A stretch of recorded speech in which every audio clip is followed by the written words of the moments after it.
Well, hello everyone. Welcome to Facebook Live. We're here with Beth for NFP Week. Beth is a fellow Cyclone, so go Iowa State. That's how we know each other. And I'm going to talk to Beth today a little bit about her experience with natural family planning. So we're just going to go ahead and get into it. Go ahead and tell us how you heard about natural family planning.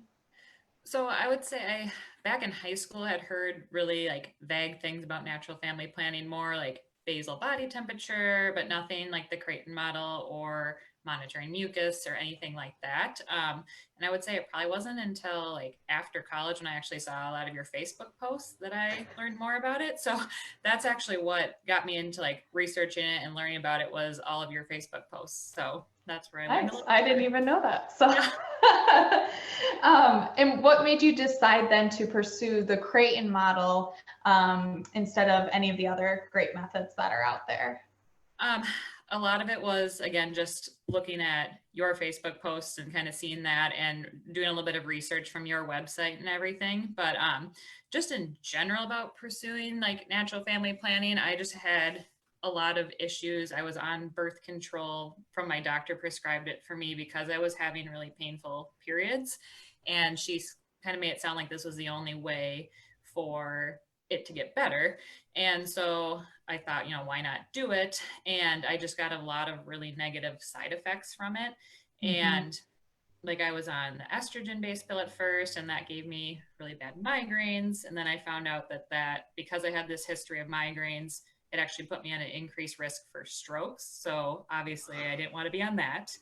And then Did I your tried. doctor even ask you about any of that before prescribing it? No, it was actually really, I was seeing my like regular general practitioner, and one, like when I went in for my yearly appointment to get it re-prescribed, I was actually with a different doctor, and that doctor was the one who had asked me about it. And she was like, why have you been on this for, it was like 3 years. She's like, why have you been on this Oh, for 3 years? You need to get off of it immediately. So I wouldn't have known if I hadn't even gone to a different doctor because my doctor was out that day. So it was just kind of weird timing and everything. And yeah. yeah.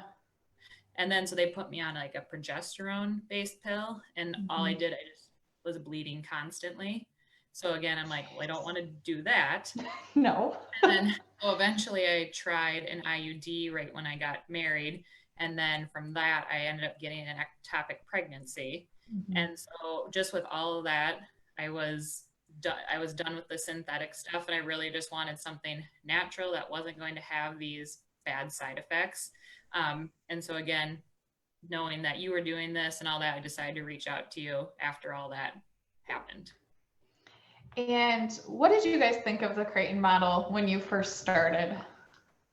I thought it was really good. I think it was a little hard for me at first because I had continuous mucus cycles. Mm-hmm. So just figuring out at first what's the peak type mucus, what's non peak type mucus. So I think there was a little bit of a learning curve for me, probably compared to a lot of the people that you see. But once we got it down, I feel like it was relatively easy.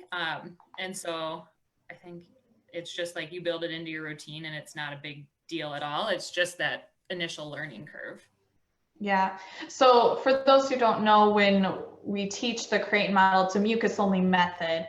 And generally speaking, the times that you observe this mucus, you're fertile. However, some women see mucus every single day of their cycle, and you're not fertile every single day. So especially for those who are trying to avoid pregnancy, it can be a little bit more intimidating to figure out that fertile window. And Beth and her husband were kind of in that situation. I think you guys were trying to avoid right away, if Yep. I remember Yep. correctly. Um, do you want to share more about your story of kind of where the system has led you now and what happened recently in your life? Yeah. So like Kristen said, when we first started, we were trying to avoid just because it was right after that ectopic pregnancy. And my Mhm. doctor told me, because I had to get a lot, I had to get like methotrexate, I think it was called, to try and avoid my fallopian tubes from bursting with all this going on. So they had told me that I shouldn't be conceiving for at least like a year just to make sure to be safe. So at first we were using it to avoid this pregnancy, but then we switched over to wanting to conceive, and it did take a little bit longer than we were anticipating at first. So based on Kristen's recommendations, we ended up just following up with a NAPRO doctor just to see if there was anything going on that we could be fixing. And we found that I did have a little bit lower progesterone than normal. So I took supplemental progesterone for like probably 4 months. And then after that, we were able to conceive, and we just had a baby on July 5th. So he'll be a cute little baby. yes. So it's very exciting. Did you have to be on progesterone throughout your pregnancy then? Were you monitored, or what happened with that? No, everything looked good. So they did the original, like my blood work right away, and it was all high enough and everything. So I didn't have to be on it throughout, which was kind of nice to not have to worry about it. Yes. When you guys first started learning the Creighton model, what was besides the continuous mucus, was there anything else that was just like the hardest part about changing from using contraceptives to a natural system?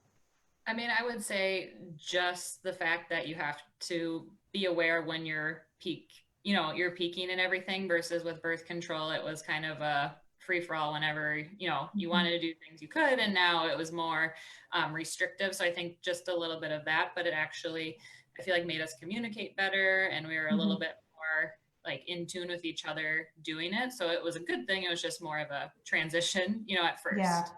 Yeah, kind of a different mindset going into it.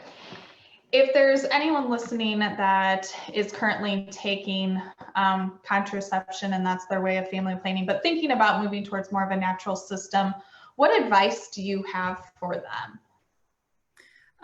I mean, I would say really, I feel like it's really empowering doing the system and just being able to understand your body, understand kind of you're just in tune with things a little bit more. So I would say even, I don't know, I mean, it's worth trying it and just kind of, I feel like it's not as big of a deal as I thought it was going to be at first. I'm like, it's going to take so much time. I'm going to have to like, take all this time to like learn this and to monitor my mucus. But I feel like once it just gets built into your built into your daily routine, it's really easy to do. And it's just, so I'd say just trying it and see what you think, but I really like it. Excellent. Well, thank you, Beth, for joining me today. Do you have any other closing comments or anything else that you wanted to share? I don't think so, but yeah, no, I would say I think Kristen's really great. So it's really been a pleasure working with her, because it's been almost 3 years since we started it. So has it been that long? 3 years in December. So I guess 2.5-ish. So yeah, it's been a while, but we really enjoy working with Kristen, and it's nice because I live in Minnesota and Kristen's in Wisconsin. So it's really nice to be able to do everything online virtually. Yes. Well, thank you for those kind words. I was not expecting that. And thank you, Beth, and congratulations again with your little newest one, who I keep going back and looking at the picture you texted me because, well, maybe I have a little baby fever with my being 20 weeks pregnant, but he is just the cutest. So I'll let you get back to him, and thank you for joining us. Awesome. Thanks, Kristen. Bye.